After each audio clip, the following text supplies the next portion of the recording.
on the topic of money, this is a continuation of a discussion I had a few weeks ago for my notes. You're welcome to tag along. Okay. So I needed to talk about the relationship between time and money, and then trading that time for money, and talked about all that in detail about how we trade money and time and all that stuff, which is basically energy. We trade our energy for money so that we can do that stuff that we want to do. I didn't really talk about the people who receive that energy in exchange for money. They're kind of doing a force amplification. So they have found leveraged items where a lot of people are basically, they can put in a certain amount of energy, and then after they've put in that energy, they can trade what they've solidified in that energy for continued money from others. And I'm kind of getting off base, but really what I wanted to get into was the so we have all this emotion tied up in money, and then getting that money. And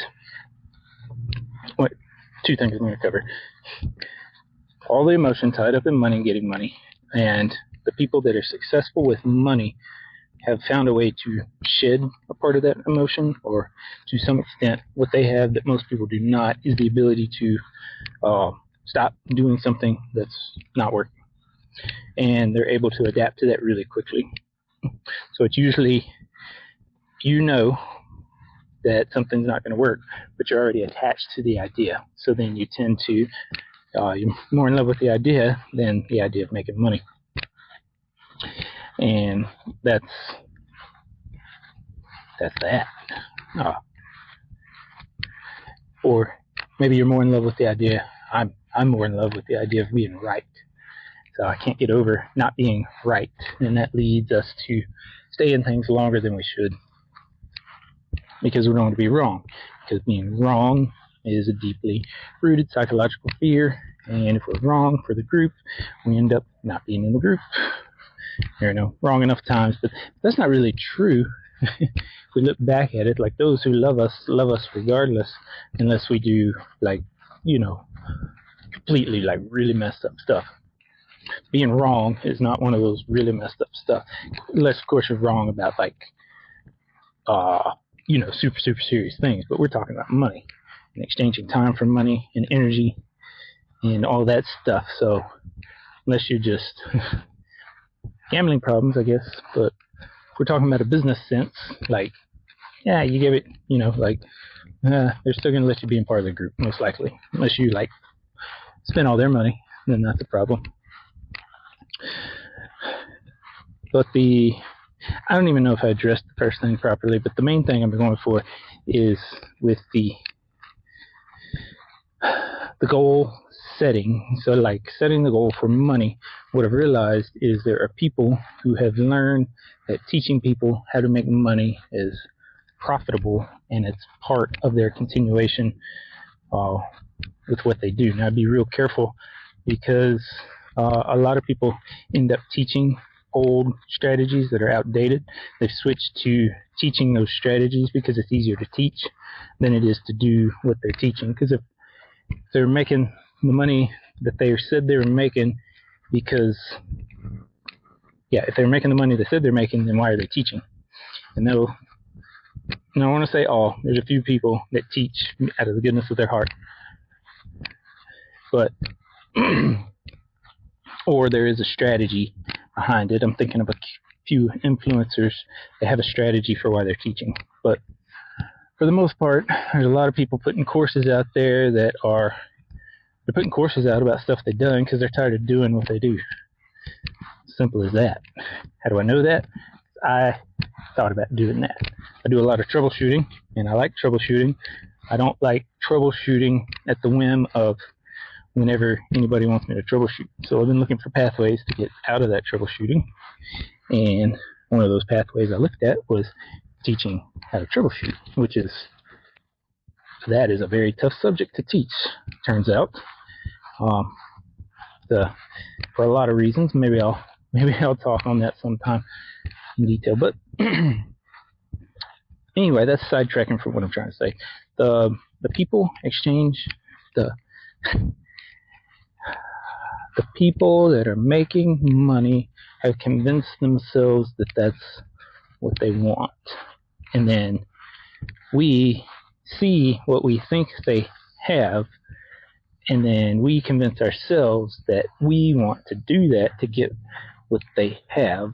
And then one of the big problems is we never gave consideration to if we enjoyed what they're doing. So often somebody who was successful with something was good at or enjoyed what they're doing to reach the level of success that we are envious of. So, and then I need to address the malice side of that, because I'm starting to see this more and more the more I look at people and kind of see the way they interact and do things and execute on things, react to bad news, good news. These are modes of being. Okay, so what I think may be happening is like the person's gotten tired of doing that, and then they're so used to finding success and doing things that make money that whenever they find that the teaching is a pathway to making money, they go all in. And I think they do it out of the goodness of genuinely believing that they are helping other people reach the level that they're at. Because we convince ourselves of a lot of things. So it all keeps coming back to this: never attribute to malice that which can be explained by stupidity, or I like to add, or ignorance. Ignorance, can do a whole other discussion about ignorance. Ignorance means lack of knowledge. We've given that a very negative twist as well. But just lack of knowledge means I don't know. I'm ignorant to a subject. And the more I look at people this way, the more I realize they're operating under the mode of which they think is successful to them. And it's very rarely that malice can be attributed to the decisions they're making. So if you're looking at, like, I'm taking this person's course, and it's an outdated course, but they don't realize it's an outdated course because they had a lot of success with that, and now they've switched over and they're sharing that information. So both things can be true at the same time. That's a concept we've really got to get back to. I don't know. Have we ever been used to that? That's a concept we got to get used to. Both things can be true at the same time. Both those things can be opposing and opposite of each other, in contrast with each other, and still be true. So it can be a crap course for you. The strategy completely sucks, and that person can 100% believe they are helping everybody that purchases the course. And that's this capture we do to ourselves. You can attribute that to somebody who's being harsh at work. Well, maybe they think you're being weak, and for the betterment of the company, they feel like they're weeding you out. It's just as simple as that. And there's no malice intent there. Malice would be purposely seeking retribution for a specific individual. And I would think that would go past normal squabbles, because normal squabbles would be normal squabbles, normal squabbles. Yeah. But I got off track.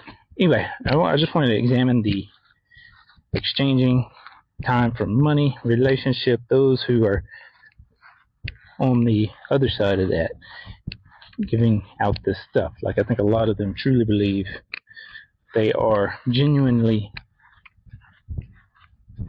helping. I don't know if that's going to make a lot of sense. Probably going to make a terrible video if anybody even, judging by my current rate, no one's even making it past 30 seconds on these videos. So that'll probably be a terrible video, but it will be a few snippets or notes that will go into one of my bigger videos, and that was the whole point of this conversation. So I think I gathered it. And there's still some more, so I'll probably talk on that tomorrow. Anyway, thank you.